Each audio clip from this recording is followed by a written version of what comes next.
تعالوا لما اقول لكم ازاي نعمل سندوتشات جمبري كريسبي وصبيت كريسبي، حاجه كده خطيره، وهنتبلهم تتبيله خطيره. ومش هنعمل سندوتشات بس، لا كمان هنعمل البيتزا الجامده دي. يلا بينا ندخل على وصفتنا ونشوف هنعمل فيها ايه. معايا هنا صبيت، ومعانا جمبري متقشر وشلنا منه الكيس الرملي، هنسيبهم في ميه وملح. وتعالوا نحضر تتبيلتنا، عباره عن ايه؟ توم، هريسه شطه، جزر، كرفس، هننزل بيهم على طول في الكبه. بعد كده هننزل عليهم بعصير ليمونه. والبهارات عبارة عن ملح وكزبرة وكمون وفلفل اسود. بعد كده هننزل عليهم معلقتين كبار من المستردة، ولو الكمية اكتر بتزودي المستردة. بعد كده هنضربهم كويس في الكبة، وبكده تبقى التتبيلة بتاعتنا جاهزة.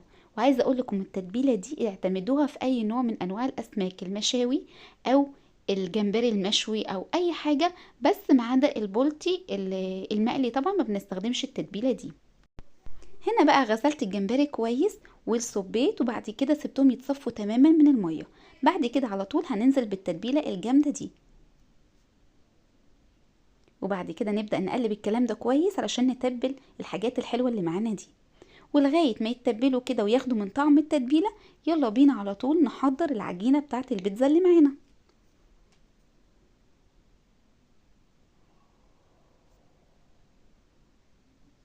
هنا معايا نص كيلو من الدقيق، هنزل عليهم بذرة من الملح، معلقة كبيرة من السكر، ومعلقة كبيرة من الخميرة الفورية. ونقلب كل المكونات الجافة دي مع بعض. وبعد كده هننزل بالمية الدافية تدريجيا. انا نزلت بكوباية ونص، نزلت باول كوباية وبعد كده عجنت بالمعلقة كده، وبعد كده هنزل بنص كمان. بس للأمانة هنا كانت المية زادت معايا، بس عادي جدا. هنلم العجينة بتاعتنا، وبعد كده ننزل بمعلقتين كبار من الزيت ونعجن كمان. وبعد كده هاخد العجينة دي على الرخامة مع شوية دقيق، وهفضل اعجن كده وازود ديق لغاية ما تكون معايا عجينة كده ما بتلزقش في ايدي. يعني كل ما العجينة تبقى ملزقة في ايديا بنحط لها دقيق لغاية ما تبقى ناعمة كده وما تلزقش في ايدينا. ونغطيها بعد كده ونسيبها علشان تخمر. ويلا بينا نحضر الصلصة بتاعت البيتزا. معلقتين صلصة على معلقة كبيرة من الكاتشب. بعد كده هننزل برشة من السكر وملح وتوم باودر.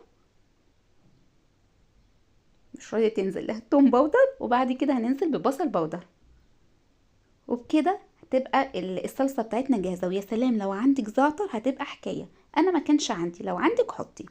يلا بينا بقى نحضر الخليط السائل اللي هنقلي بيه الجمبري والصبيط. معانا شوية دقيق بننزل عليهم بمية، ونفضل نقلب كده لغاية ما يبقى معايا خليط كده اتقل بحاجة بسيطة من الطحينة. وبعد كده هنزل بمعلقة كبيرة من التتبيلة اللي حضرناها مع بعض، وهنظبط الملح. وبكده يبقى ده الخليط السائل معانا. الخليط اللي هيبقى جاف اللي هيديني طعم الكريسبي بقى، معايا هنا فيجيتار كريسبي وفيجيتار حار ناعم، هننزل بيهم مع بعض كده. بعد كده هننزل بالجمبري في الخليط السائل الاول، ونقلبه كده مع بعض في الخليط ده.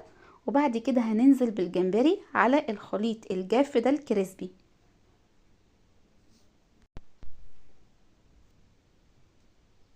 وطبعا احنا حاطين طاسة على النار فيها زيت غزير علشان لازم يكون الزيت سخن معانا. بعد كده هبدأ اقلب الجمبري من تحت لفوق كده واضغط عليه. وبعد كده بنفض كل واحدة بمسكها، بفضل انفض فيها كده علشان تدينا الشكل الكريسبي اللي هتشوفوه دلوقتي. كده تمام. يلا بينا ننزل بالجمبري على طول في الزيت السخن خالص. وبعد كده اول ما بننزل الجمبري في الزيت، يا دوب مفيش دقيقتين تلاتة وبيحمر بسرعة وبيستوي طبعا بسرعة، بنطلعه على طول بعد ما ياخد اللون الذهبي الجامد ده. وننزله في مصفى او على ورق مطبخ طبعا او مناديل مطبخ. وبصوا شايفين شكل الكريسبي خطير. ولو ما عندكيش فيجيتار او الفيجيتار خلص عندك، اعملي زي كده، هتنزلي بمعلقه كبيره من النشا في الخليط السائل، وبعد كده تطلعي الجمبري من الخليط السائل ده على الزيت على طول، وهتشوفي معايا النتيجه والفرق ما بين الاتنين. بعد ما خلصنا كميه الجمبري كلها، يلا بقى ننزل بالصبيط في الخليط السائل ده اللي فيه النشا طبعا. وبعد كده نقلبه كويس، ويلا بقى ننزل بيه على طول في الزيت.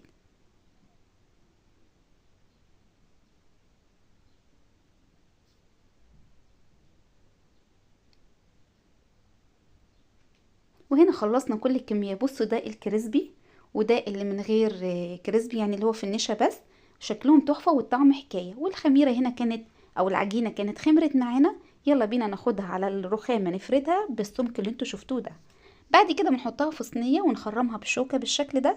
ويلا ننزل بالصلصة اللي حضرناها.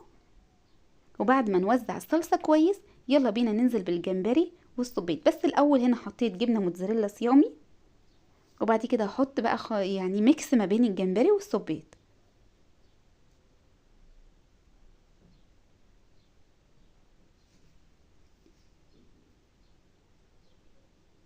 بعد كده هنزل تاني بالجبنة الموتزاريلا،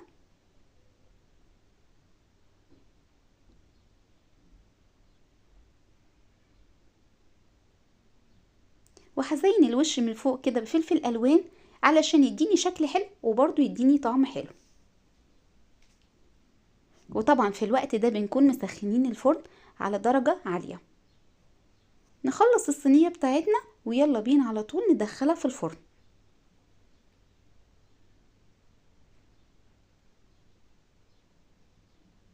وبعد كده هنا بحضر السندوتشات بتاعتي.